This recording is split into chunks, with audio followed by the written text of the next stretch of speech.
Commander Elena Rodriguez stood at the helm of the UES Hyperion, her eyes fixed on the holographic display that showed the impossible. The void beyond Saturn's rings had torn open like a wound in spacetime, and through that breach poured humanity's nightmare. The Galactic fleet emerged in waves of biomechanical horror, each ship a living monument to their species' 1,000-year campaign of galactic consumption. Multiple signatures breaking through the quantum barrier, Lieutenant Park's voice cracked as he read the sensor data, count exceeding 300 capital ships. 400. 5.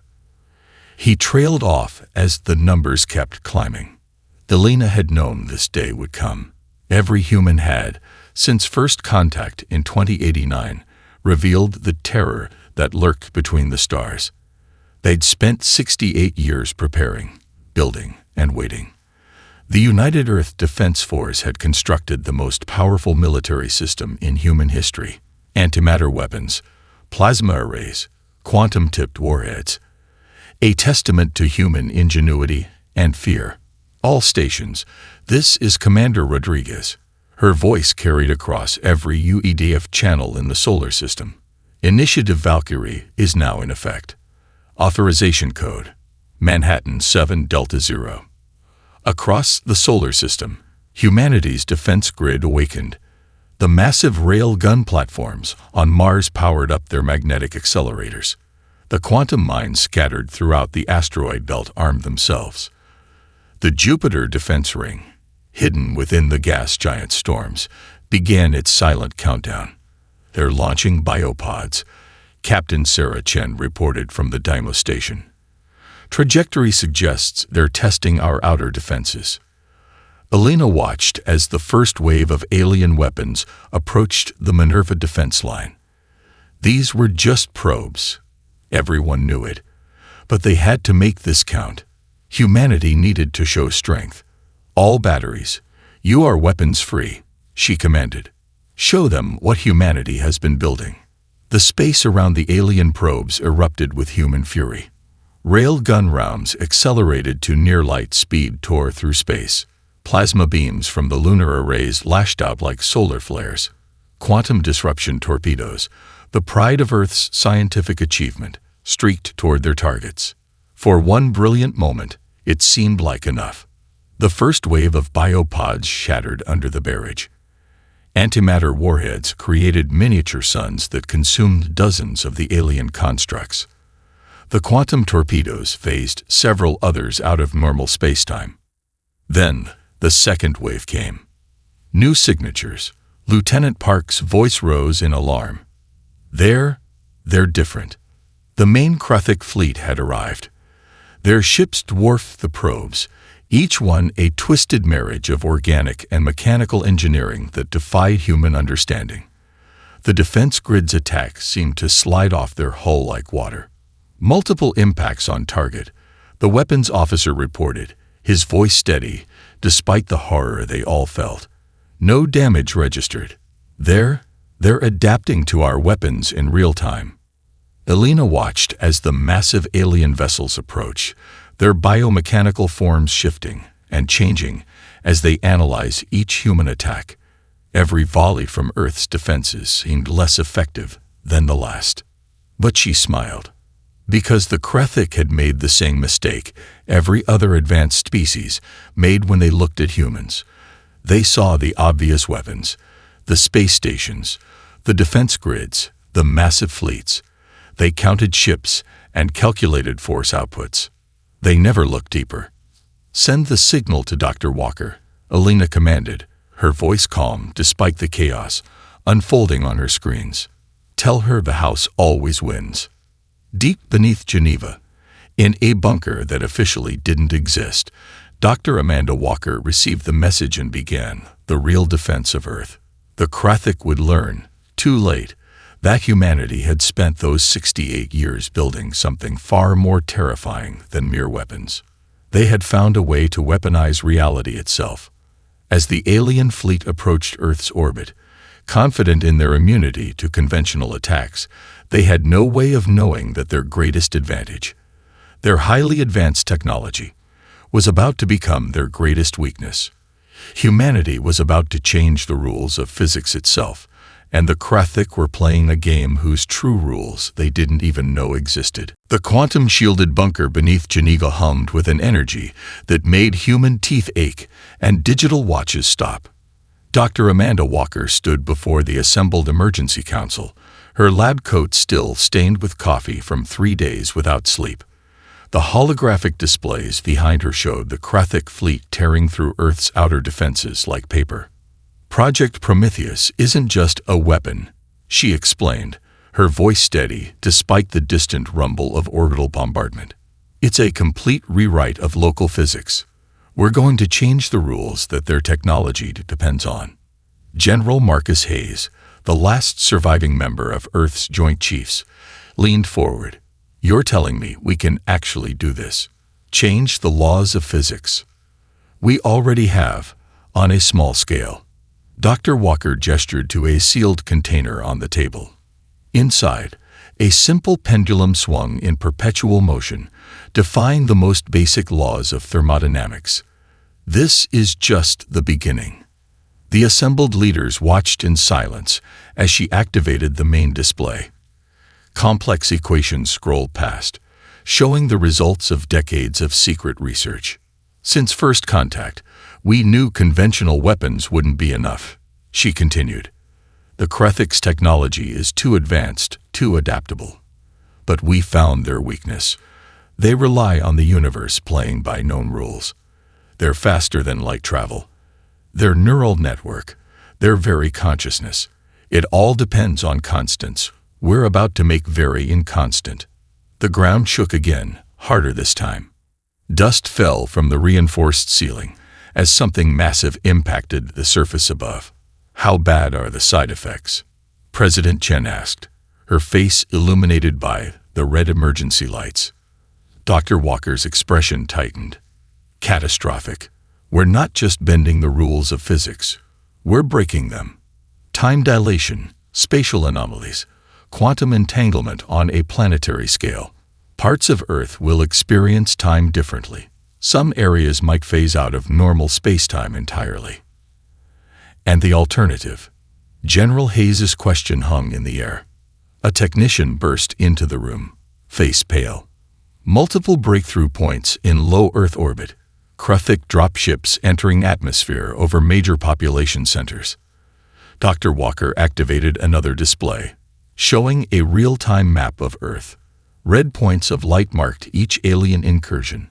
Without Project Prometheus, the Galactic will assimilate every human mind into their collective. They'll strip our planet for resources and move on to their next target. There won't be a human consciousness left to regret our decision. President Chen stood, her authority absolute even in the face of extinction. How long to initialize the system? The quantum network is already active, Dr. Walker replied, moving to a heavily shielded console. We've been building it into Earth's core for decades. Every earthquake, every mining operation. We were really installing the components for this moment. She placed her hand on the biometric scanner. But once we start this process, we can't stop it. The changes to local physics will cascade until they reach a new equilibrium. We might save Earth, but we'll be creating something that's never existed before, a bubble of space where the normal laws of physics don't apply. The bunker shook again, and warning signals flashed as multiple Galactic ships breached the upper atmosphere. Do it, President Chen ordered, her voice carrying the weight of humanity's future. Better to rule in hell than serve in their heaven. Dr. Walker entered the final authorization code. Deep beneath their feet, something vast and terrible began to wake up.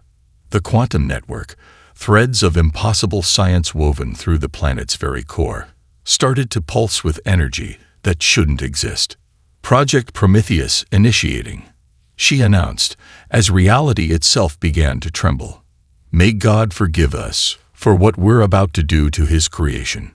Above them, the first Galactic ground forces were landing, confident in their technological superiority.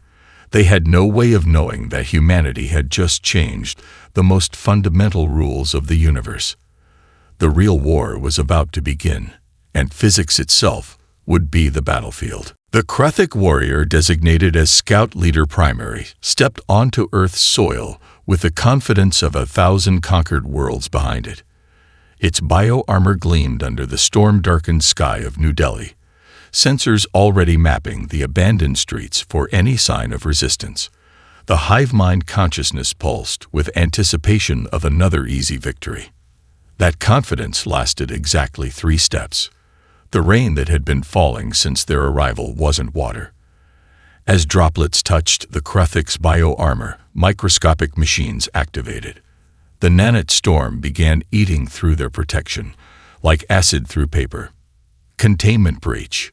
The hive mind screamed across all channels. Unknown technological contamination. In the underground command center beneath the city, Colonel Vikram Singh watched through quantum-shielded cameras as the first wave of aliens learned about human ingenuity the hard way. "Activate the street defenses," he ordered. "Show them what we've really been building for the last 7 decades." The seemingly ancient roads of New Delhi came alive. Nanite-infused concrete transformed, revealing weapon systems that had been hidden in plain sight for years. Every traffic light contained a plasma launcher. Every manhole cover concealed a quantum disruption device. The very air was weaponized, filled with microscopic machines programmed for one purpose: to turn the Krethik's advanced biology against them. Scout Leader Primary watched in horror as its elite unit began to fall apart. Their bio-armor, the pride of Krethik engineering, was being dismantled at the molecular level. But worse was coming. The second wave of dropships descended through the contaminated rain, their crews unaware of the fate that awaited them. As they landed, Colonel Singh activated Phase 2. "Release the harmonic pulses," he commanded. Hidden resonators throughout the city activated, emitting frequencies that had been precisely calculated to disrupt the Krethik neural network. The hive mind connection, their greatest strength, became their greatest weakness. Alien warriors stumbled as their shared consciousness fragmented. "They thought we would hide." Colonel Singh spoke into the global command channel. "They expected us to cower in bunkers and wait for death. Instead, we turned our entire civilization into a weapon." Across the globe, similar scenes played out. In New York, the subway system released engineered bacteria that targeted the aliens' biological components. In Tokyo, quantum-laced power lines created localized fields that made their advanced technology simply stop working. In Lagos, the very soil had been seeded with compounds that reacted to their presence, creating an environment toxic only to their unique biology. Scout Leader Primary attempted to coordinate a retreat, but the hive mind was breaking down. Each warrior was becoming isolated, their shared consciousness fragmenting under the assault of human countermeasures. For the first time in their species' history, they were experiencing something new: individual fear. Dr. Amanda Walker's voice crackled over the global command network from her bunker in Geneva. "The quantum network is detecting the changes. Their hive mind is fracturing exactly as predicted. Begin final phase." Colonel Singh nodded to his weapons officer. "Release the quantum disruptors. Let's show them why you never corner a species that has nothing left to lose." The ground beneath the alien forces began to shift as reality itself rebelled against their presence. Time moved differently in different parts of the city. A squad of Krethik warriors aged decades in seconds, while others found themselves unable to move as they became trapped in temporal eddies. From his command center, Colonel Singh watched as the most advanced species in known space learned a lesson that Earth had known for millennia. Technology wasn't everything. Humanity had spent generations preparing not just weapons, but an entire planet designed to be the ultimate death trap. "Send word to all commands," he ordered, his voice steady, as reports of similar successes poured in from around the globe. "The ground war has begun, and Earth itself is our greatest weapon. Above, the storm intensified, nanite-laden rain continuing to fall on the increasingly desperate alien forces. Humanity had done the impossible. They had turned their entire civilization into a weapon. And the Galactic were only beginning to understand the price of their invasion. 13 kilometers beneath the Pacific Ocean, in a facility carved into the bedrock of the Mariana Trench, Dr. Amanda Walker stood before the quantum core. The massive sphere of crystalline material pulsed with energies that shouldn't exist, its surface rippling like water despite being harder than diamond. Around her, the elite team of quantum engineers worked at their stations, each protected by personal reality anchors that kept them synchronized with normal space-time. "Status report," she demanded, watching as the core's glow intensified. Dr. James Morrison, her chief engineer, looked up from his displays. "The network is active across 87% of the planet. We're seeing reality fluctuations in every major combat zone." "But Amanda," he hesitated, "the effects are spreading faster than we predicted." On the main display, a global map showed areas where normal physics had already begun to break down. Red zones marked regions where time moved differently, while purple indicated areas where space itself had begun to fold. "Show me New York," she ordered. The display shifted, showing live feeds from the embattled city. The Galactic forces there were in chaos as their advanced technology failed under the strain of changing physical laws. But the cost was becoming clear. Parts of Manhattan existed 3 hours ahead of Brooklyn, while Queens had developed areas where gravity randomly reversed. "Dr. Walker," a voice called from the quantum monitoring station, "we're detecting a critical mass formation in the core network." She rushed to the station, her eyes widening at the data.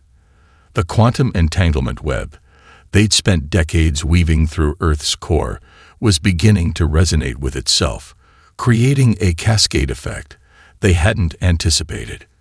"It's not just affecting local space-time," Morrison said, his voice tight with concern. "We're creating a bubble universe, Amanda. The physical constants inside Earth's sphere of influence are diverging from the rest of the galaxy." A massive tremor shook the facility, strong enough to penetrate even their deep ocean sanctuary. Warning alerts flashed across every screen. Multiple quantum fractures detected in the Pacific Theater. The Defense AI reported, "Galactic capital ships are experiencing critical systems failures as local space-time constants shift beyond their operational parameters." Dr. Walker moved to the central control platform, her hands dancing across the holographic interface. "Show me the projected isolation boundary." The global display updated, showing a shimmering sphere encompassing Earth and its immediate space. Outside that boundary, the universe continued as normal. Inside, the laws of physics were becoming something new, something alien. "We're winning," Morrison said, but his tone made it sound like a question. "We're surviving," she corrected, "but we're about to pay the price for it." She pointed to the data streams showing the rate of physical divergence. "At this rate, within 72 hours, Earth will exist in its own pocket of reality. No more interstellar travel. No more communication with the outside universe. We'll be alone in our own private hell." Another tremor rocked the facility, stronger than the last. On the displays, they watched as a Galactic dreadnought tried to jump to faster than light speed, only to tear itself apart as it hit the boundary where physics stopped making sense. "Ma'am," one of the junior engineers called out, her voice shaking, "we're getting strange readings from the Galactic neural network. Their hive mind.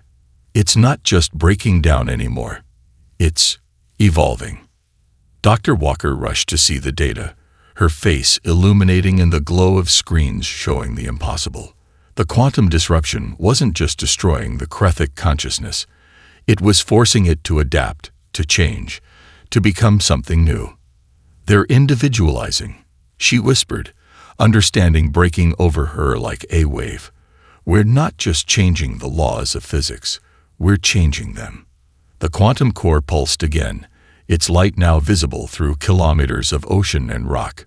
A new sun born in Earth's depths. Humanity had created the ultimate weapon, but its use would change everything. Not just the laws of physics, but the very nature of their enemy, and perhaps humanity itself. Dr. Amanda Walker watched through quantum-stabilized cameras as New York City fractured across multiple timelines. The Empire State Building existed in 3 different moments simultaneously, its base in the present, its midsection 2 hours ahead, and its spire somehow 3 days behind. Streets wrapped around themselves in impossible Mobius strips of space-time, while citizens protected by portable reality anchors navigated the chaos of their dissolving world. "Status report on the time slips," she demanded, her voice hoarse from 72 hours without sleep. Lieutenant Sarah Reynolds, head of temporal monitoring, pulled up the latest data.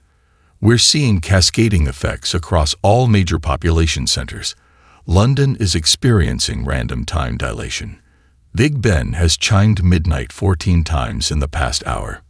Moscow has developed what we're calling temporal eddies, pockets where time flows backwards for 23 seconds before snapping back." The main display in the Mariana facility showed a global map of reality distortions. Red zones where physics barely functioned were spreading like cancer across the planet's surface. The quantum network, designed to protect Earth, was rapidly becoming a prison of their own making. "The Kruthic Fleet's response?" Dr. Walker asked, though she already suspected the answer. Colonel Marcus Chen, their military liaison, brought up the orbital feeds.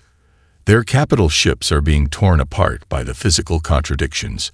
When their FTL drives try to compensate for the changes in local spacetime, they're creating micro-singularities.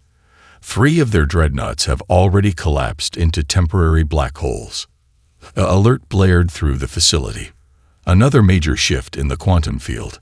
Dr. Walker rushed to the core monitoring station, her eyes widening at the readings. "The bubble is stabilizing," she announced, her voice mixed with both horror and fascination. "We're creating a new set of physical constants, a pocket universe with its own laws of reality." On the screens above, they watched as a Kruthic battleship attempted to retreat from Earth's orbit. As it reached the edge of the quantum bubble, physics reasserted itself with devastating force. The ship's advanced technology, dependent on the universal constants they'd known for millions of years, simply ceased to function. The massive vessel broke apart like glass, its crew exposed to a reality their bodies could no longer process. "Dr. Walker," Lieutenant Reynolds called out, "we're getting strange readings from the civilian sectors. The human brain, it's adapting to the changes." The neural monitoring displays showed something unprecedented. In areas of severe reality distortion, human consciousness was beginning to shift, to evolve. People were developing the ability to perceive multiple timelines simultaneously, their minds expanding to comprehend the impossible nature of their new reality.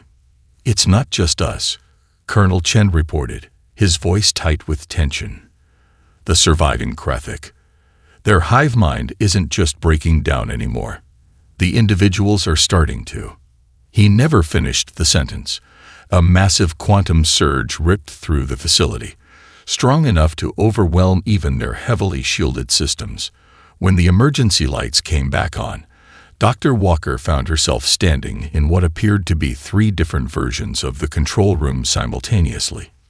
"We've done it," she whispered, looking at her own hand, as it existed across multiple probability states. "We've changed the fundamental nature of reality itself." The global display, now a hologram that showed space-time in 4 dimensions, revealed the truth. Earth was becoming something new. A world where the laws of physics were more like guidelines, where time was a suggestion rather than a rule, and where both human and Kruthic consciousness were being forced to evolve or die.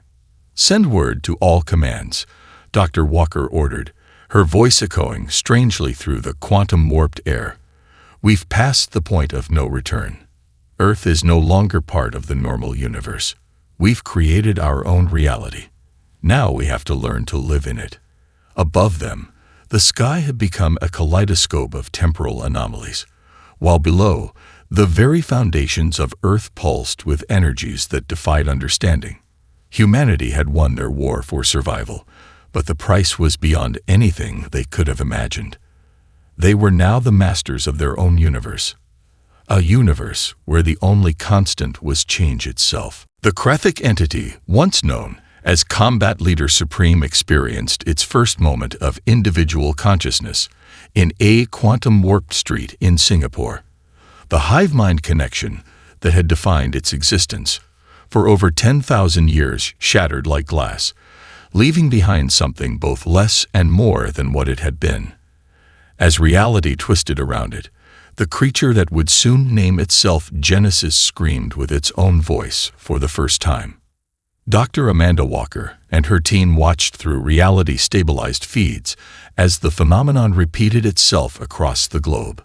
The quantum disruption wasn't just breaking the Krathic neural network, it was forcing evolution at a fundamental level. Their brains are restructuring, Dr. James Morrison reported, his eyes fixed on the neural scans. The quantum field is forcing individual consciousness to emerge. It's like watching a hive of bees suddenly develop individual sapience. On the monitors, they watched as thousands of Krathic warriors experienced their first moments of self-awareness. Some collapsed in terror, their minds unable to handle the sudden isolation.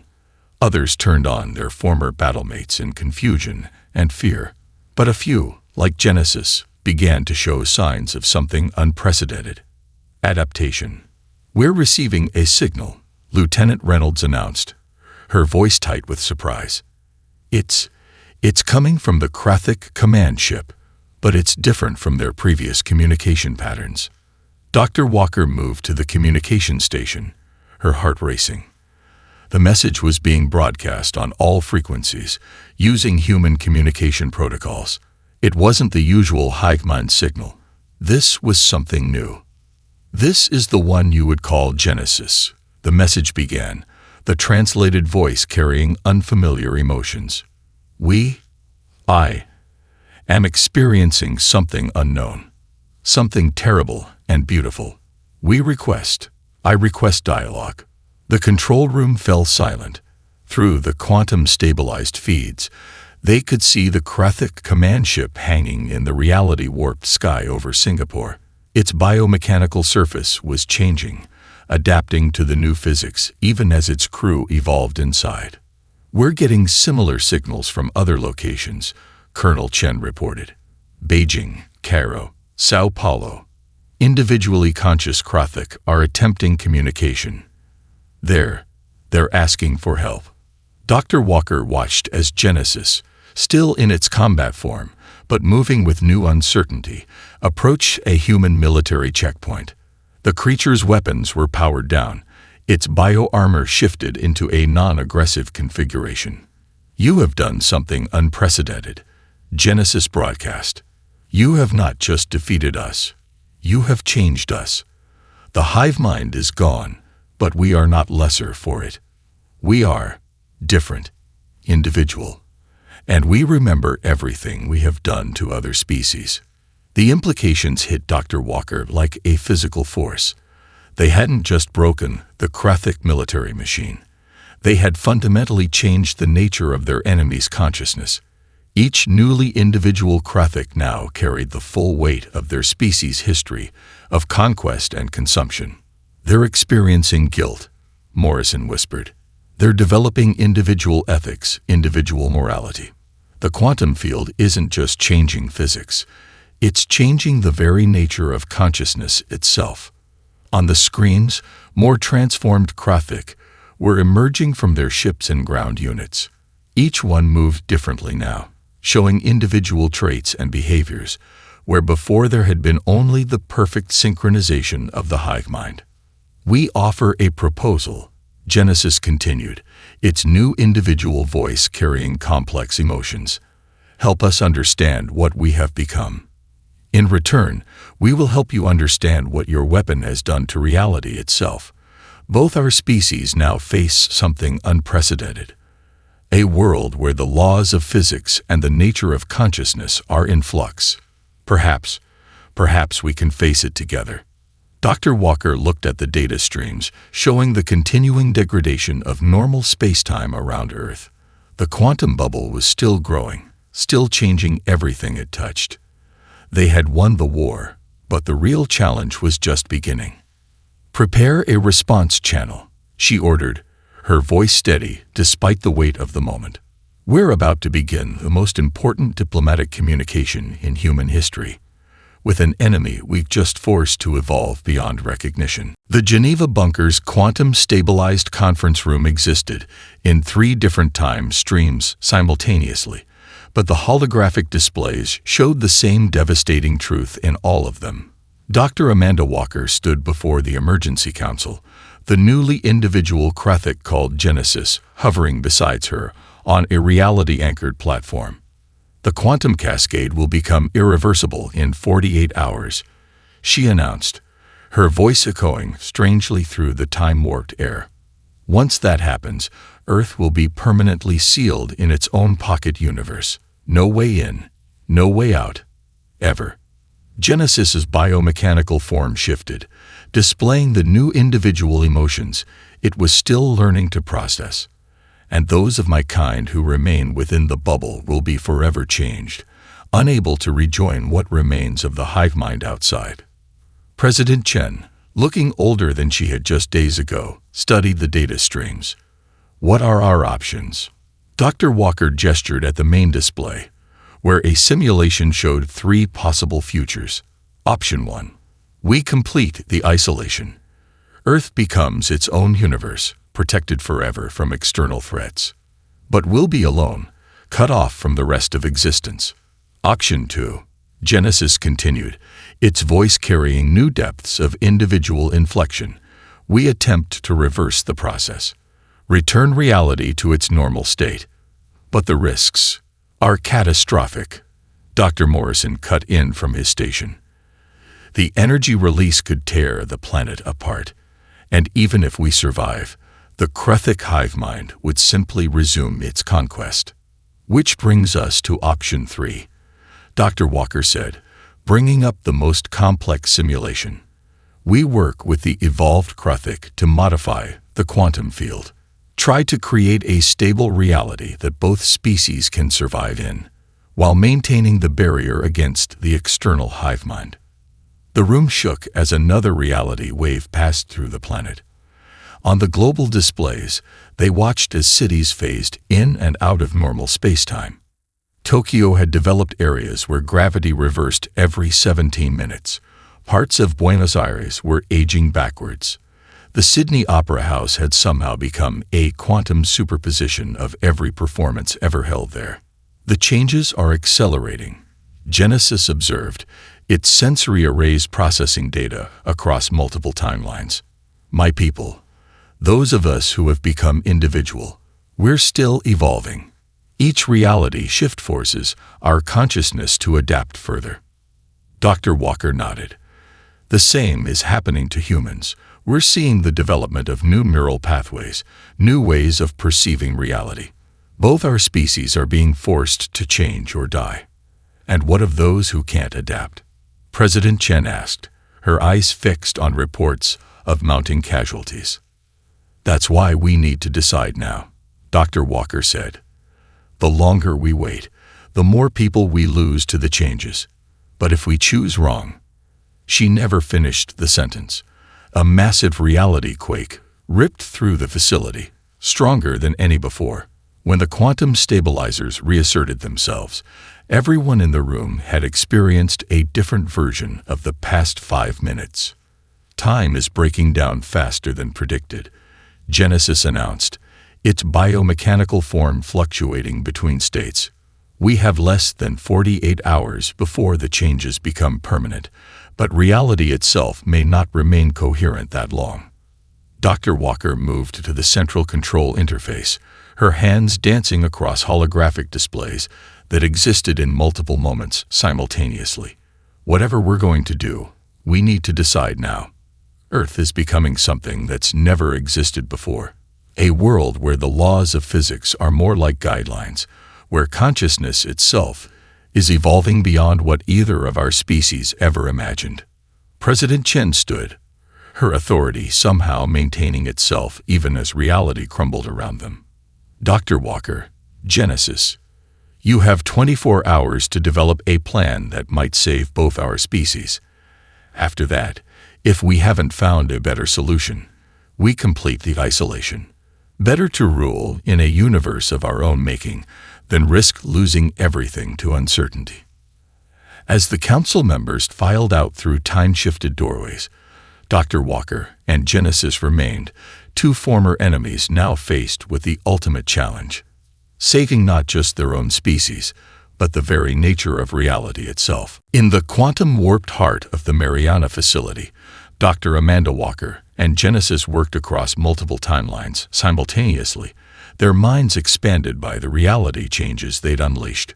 The massive quantum core pulsed with energies that threatened to tear the planet apart, while above them, the sky had become a kaleidoscope of fractured space-time. The bioneural interface is ready, Genesis announced, its voice resonating across several probability states at once. My people's biological technology, combined with your quantum mathematics, it's something entirely new. Dr. Walker nodded, her consciousness stretched across 3 different versions of the same moment. The question is whether we can control it. We're not just trying to save Earth. We're attempting to create a stable reality that both our species can survive in. Around them, the elite team of human scientists and evolved Galactic engineers worked in perfect synchronization. The once enemies had found something beyond their original conflict, a shared understanding of what they were about to become. Final diagnostic complete, Dr. Morrison called out, his body flickering between time states. The modified quantum field should target only the hostile hive mind while preserving the evolved individuals. But the power requirements will tear reality apart, Genesis finished, unless we can channel it properly. Dr. Walker moved to the central control platform, where the holographic displays showed the deteriorating state of Earth's physics. Cities existed in multiple times at once, while the very forces holding matter together had become uncertain principles rather than physical laws. Begin the sequence, she ordered. We have one shot at this. The quantum core's glow intensified as Genesis interfaced directly with it, its biomechanical form merging with the crystal structure. The hybrid technology they'd created, part physics, part biology, part something entirely new, began to pulse with impossible energies. Quantum field normalizing, Lieutenant Reynolds reported, her voice echoing through several temporal variations. The bioneural network it's actually stabilizing local space-time. On the global displays, they watched as the changes began. The modified field swept across the planet like a wave of new reality. Where it passed, the wild fluctuations in physics began to settle into something different. Not the old universe's laws, but not complete chaos either. It's working, Morrison exclaimed. The hostile Galactic ships are being pushed out of our reality bubble, but the evolved individuals are remaining stable. Genesis's form pulsed with energy as it directed the quantum biological interface. We're not just creating a new universe, it said, its individual voice strong with purpose. We're creating a new way of existing, a reality where consciousness itself is part of the physical laws.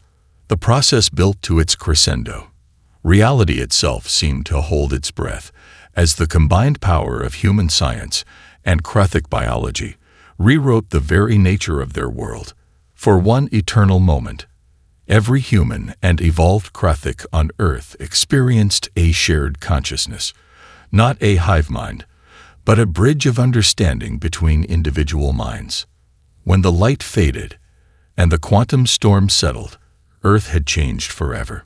The sky above showed a new kind of stars, the light of their pocket universe, operating under laws that both species had helped create.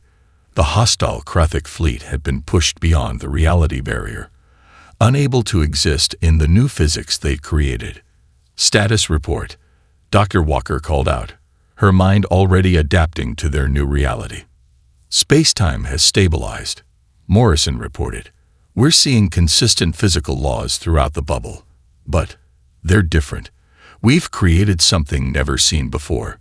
Genesis disconnected from the core, its form settling into a new configuration that reflected their changed reality. Our people can survive here, it said. Both of them. We've found a way to exist that neither of us could have imagined alone. Dr. Walker looked at the displays showing their new world.